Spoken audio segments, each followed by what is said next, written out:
when I wake up, I'm like, okay, I can't really complain. You know, if I have aches and pains, I'm like, not everybody in life gets a do-over. It's crazy that I got to live like so many other lives and then get to come back to this. It's like a fantasy that is reality. So I just gotta get myself mentally prepped. It's like part of my pre-workout regimen. One of the things that we know about life is that it is always changing. Sometimes you're up, sometimes you're down. The real challenge of growth, mentally, emotionally, and spiritually, comes when you get knocked down. Somebody said that.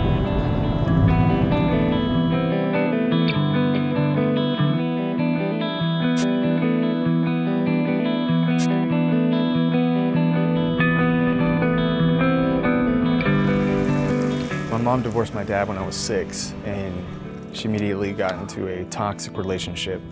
The guy later became my stepdad.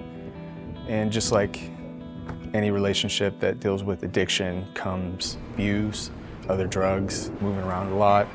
In the world today, look at this! Growing up, watching pro wrestling was like a huge, influence for me.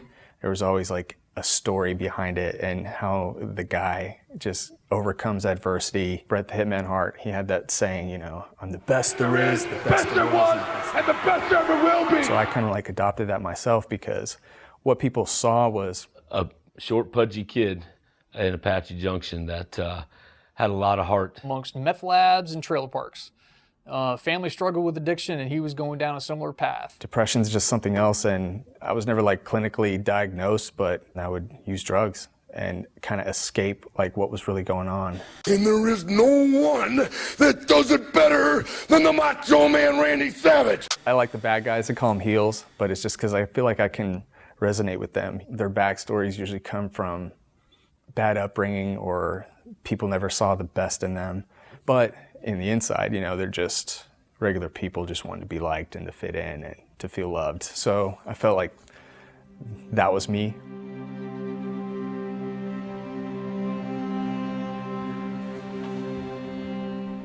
I think AJ is a great litmus test to overcome some odds.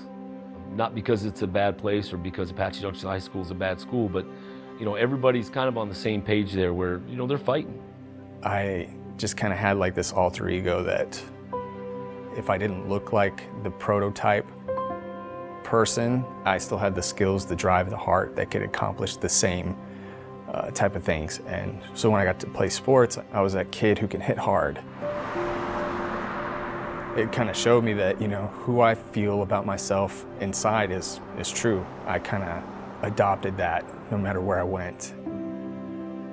And that went all the way until high school when I met my wife and we have a kid on the way. And eventually, you know, a baby came along. It was kind of disheartening to me when I'd see him and we wouldn't make eye contact. Northwestern College had called and asked if I still wanted to come out there and wrestle after I graduated. And at this point, I'm like, man, you do not want me. You know, I have a kid on the way, battling a drug problem.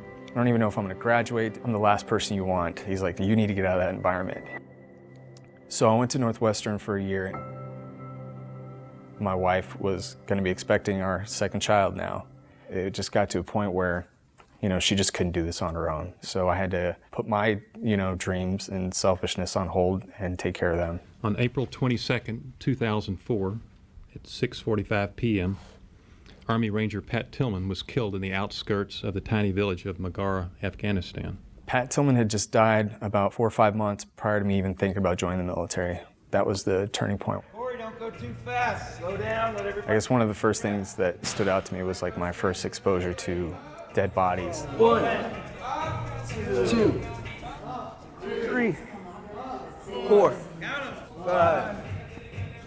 6 months, you're already at that breaking point, and it's like month 7, month 8, month 9. 10, 11. Head injuries, roadside bombs. Boy got his bell rung more than once. Traumatic brain injury during my first deployment and second deployment. When is this gonna stop? When we're working with complex trauma, we're not just working with a single event, we're working with a history of adverse experiences and how the bodies learn to cope with that. My childhood kind of helped prepare me to survive over there. Complex trauma affects the brain primarily by reorganizing how the brain processes information. Because obviously you want to watch out for, depression creeping in or negativity. So I think I was able to not necessarily be numb from things, but I was able to kind of react in a way where I'm not frantic about certain things. Everything that you've been doing, you got to keep it up. Doing a great job. Just stay on it. Okay. All right, Roman. Good to see you today, man. Having trauma almost became like a drug. If there wasn't chaos or something going on, then you kind of felt like something was missing. He continued to challenge himself, tried out to become a Green Beret. There's a song, the Ballad of the Green Beret. 100 men will test today, but only 3 win the Green Beret. In people who have experienced trauma, it's very common to see them strive and achieve, strive and achieve. If I make myself the strongest, then no one can harm me. There was a lot of naysayers at the beginning, you're not big enough, strong enough, you don't look like John Cena. Getting struck by lightning during the Special Forces qualification course. Alicia, his wife, contracting thyroid cancer in the middle of all that. I mean, the dude's like a bad news magnet. It was one of those things that kind of added fuel to the fire, that this is what you do in life, when things get rough. You just keep going.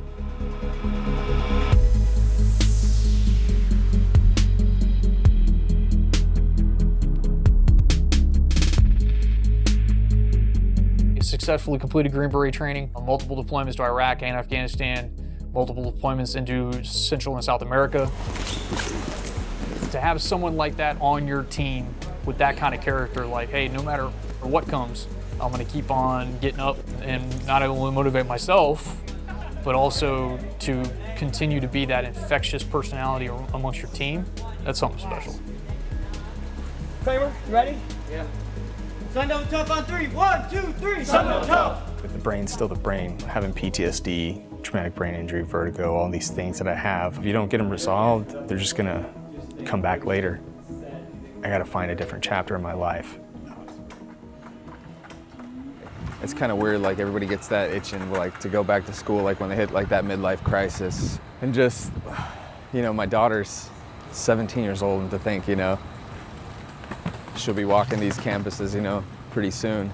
So for me to do that, it's like, it's kind of awesome. You kind of get to go back in time and kind of live it. And because that wasn't enough, something inside of me was like, man, how do I become part of the athletic program?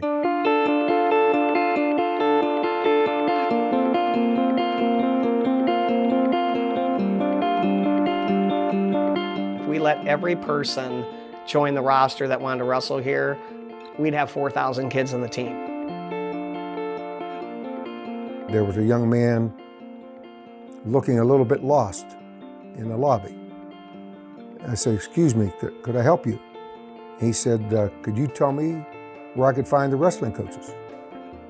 I said, well, they're upstairs on the second floor, but you know what, I'll take you. And he introduced me to the coaches. But the first thing I thought was, he's pretty old. The first reaction from them was, we're 34-year-olds not going to make our lineup. I had concerns about adding him to the roster. You're a Division I program, you're trying to serve your elite student athlete to ensure that he has everything he needs, and you don't want to draw on other resources, medical staff, academic support. All right, guys, come on up to the board. Let's go. Here's somebody that knows how to move through life, and he will help our lineup.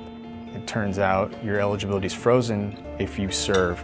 They asked me, like, hey, why don't you just try to walk on? And that just blew my mind. I was like, I'm 33 years old. Like, is that even possible? The coaches, they gave me a tryout process. He can hold his own in wrestling pretty good. He can roll around with our best guys. He's in great shape. Yeah, at first I looked at him as like the granddad. Gee, I was just like, I didn't even know like why he was on the team. Like I saw him and I was like, is he serious right now? We're not going to take it easy on him. He's got to do the work. Man, physically it's definitely an arduous task. These guys are the elite. They're the best of the best, and they don't really treat me as like the old guy or anything. He's been able to share life experiences that no one could ever share with our team. You have to be able to make a difference in our program to be on our team, and Roman makes a difference on our team. It's literally the prototype teammate. Oh, thank you. That was nice. You know, he just legit, genuinely wants to see me be like as good as I can.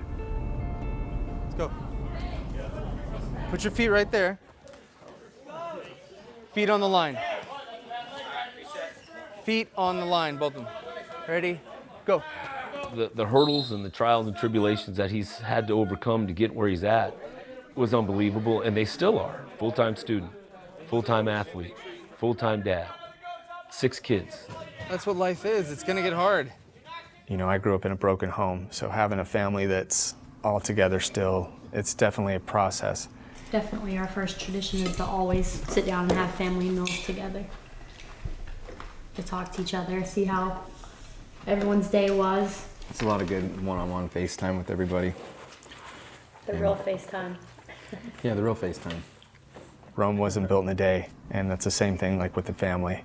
It takes work, it takes, you know, it's like a garden, it takes a lot of tending to. My intent coming back to school was to become, you know, a therapist. How do you feel now?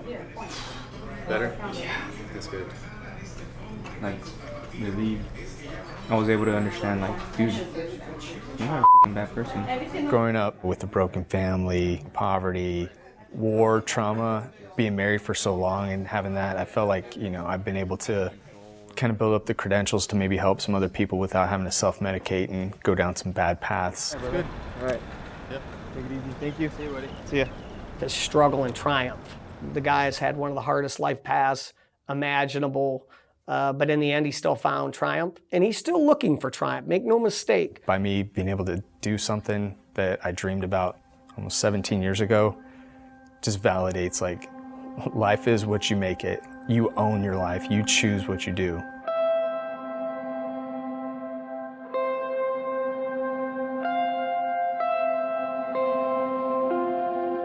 He's been in some battles bigger than ours that I'd like to think, you know, we put him in there, he could do well.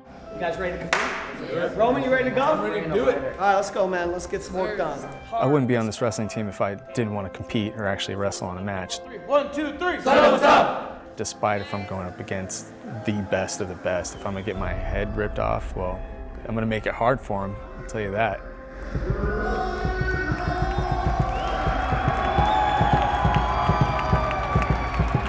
For Roman to get out there, I know that would make his day, and just knowing that all he's done and literally sacrificed, that is something I feel like could be, I don't think it could be repaid all at once, ever. I would not stop smiling, honestly.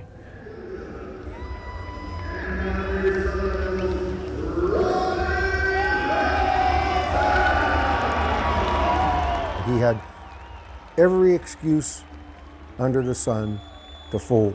He has found ways to displace that trauma throughout his life over and over again.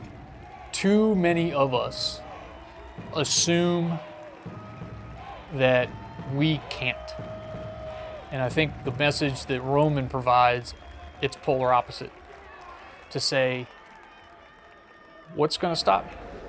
Just having a singular sense and that I'm going to succeed regardless of what happens. If I'm going to get blown up overseas in Afghanistan, or if I'm going to get blown up getting double leg takedown by whoever in the NCAA, I'm going to make it.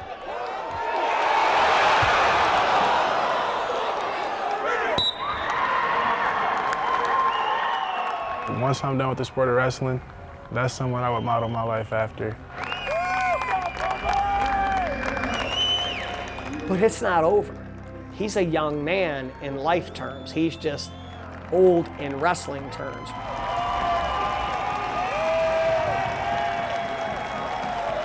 He's just getting started coming back and serving his country on U.S. soil.